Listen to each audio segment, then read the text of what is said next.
All right, let's get right into it.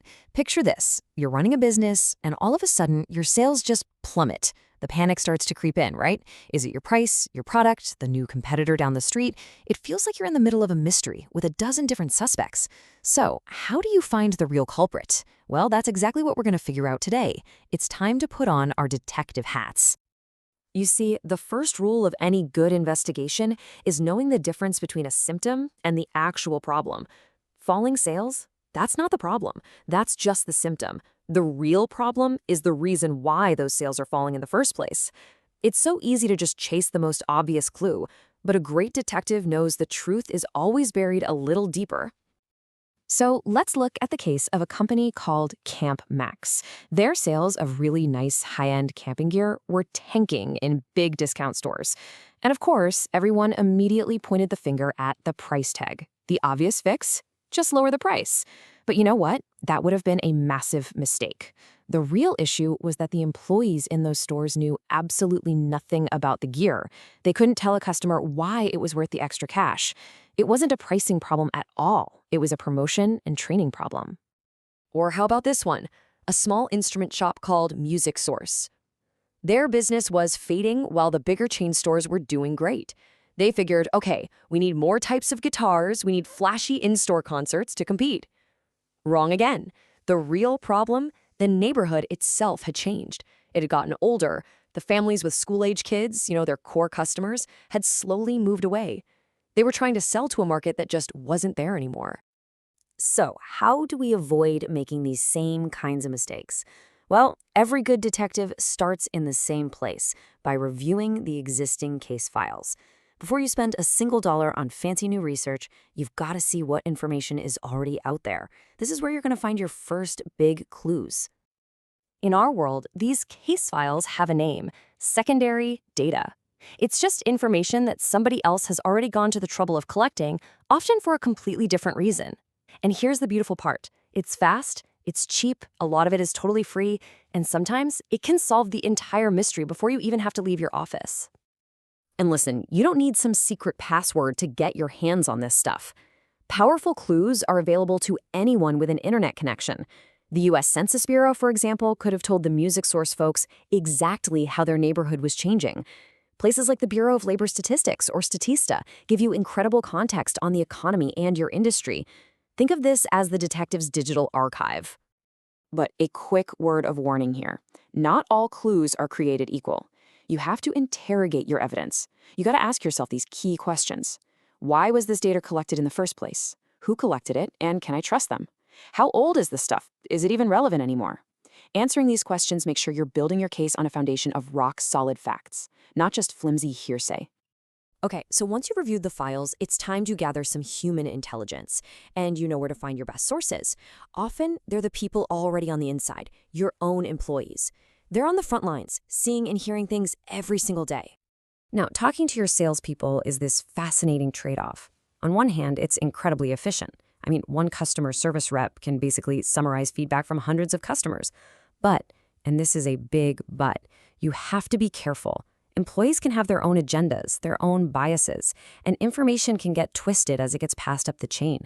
Just like that telephone game we played as kids. You have to learn how to pan for the gold while filtering out all the noise. So if you really want an unbiased view of what's happening on your front lines, sometimes you've got to go undercover. This is where mystery shoppers come in, and it's such a cool concept.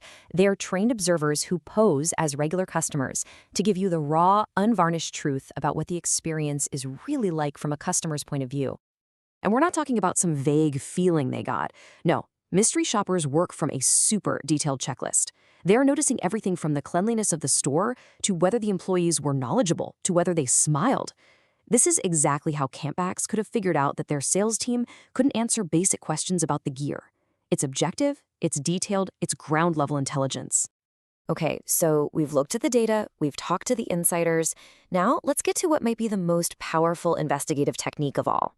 Just watching what people do. Because at the end of the day, actions speak so much louder than words. This right here gets to the absolute heart of the marketing detective's mantra. Think about it. When you ask people questions on a survey, they often bias their answers. They censor themselves. But their behaviors don't lie. Someone might tell you they eat healthy all week long, but a quick peek into their shopping cart tells a very different story. What people say is often an idealized version of themselves. What they actually do, well, that's the truth. And this kind of observation, this surveillance, can take a couple of forms. You can have a human researcher literally standing there watching people shop. That's fantastic for catching nuance and context in the moment. Or you can use technology, things like video cameras, web tracking, loyalty card data, to track behavior on a massive scale over a long time. Both give you an incredible window into what's really going on. Now, for the deepest, most profound insights, detectives use a special technique called ethnography. This is where researchers don't just watch from a distance. They completely immerse themselves in the customer's world. I mean, they spend days with people, in their homes, in their cars, on their shopping trips, to truly understand their lives and uncover needs that people can't even put into words themselves. This is honestly my favorite example of this. When Hyundai was designing their cars, their researchers would just follow families around. They wanted to understand the real-life, nitty-gritty struggles of owning a car, right down to this simple, brilliant question.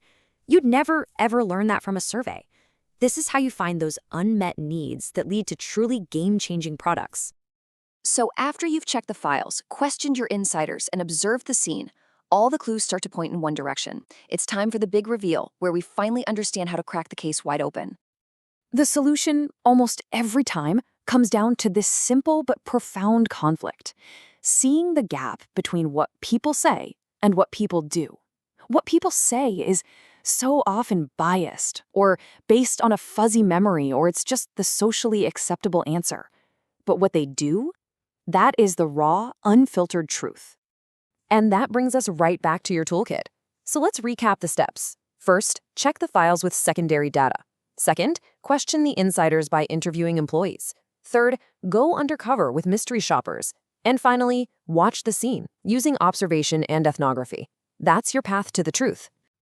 So if you take one thing away from all of this, let it be this. The single most expensive mistake you can possibly make is coming up with the perfect solution to the wrong problem.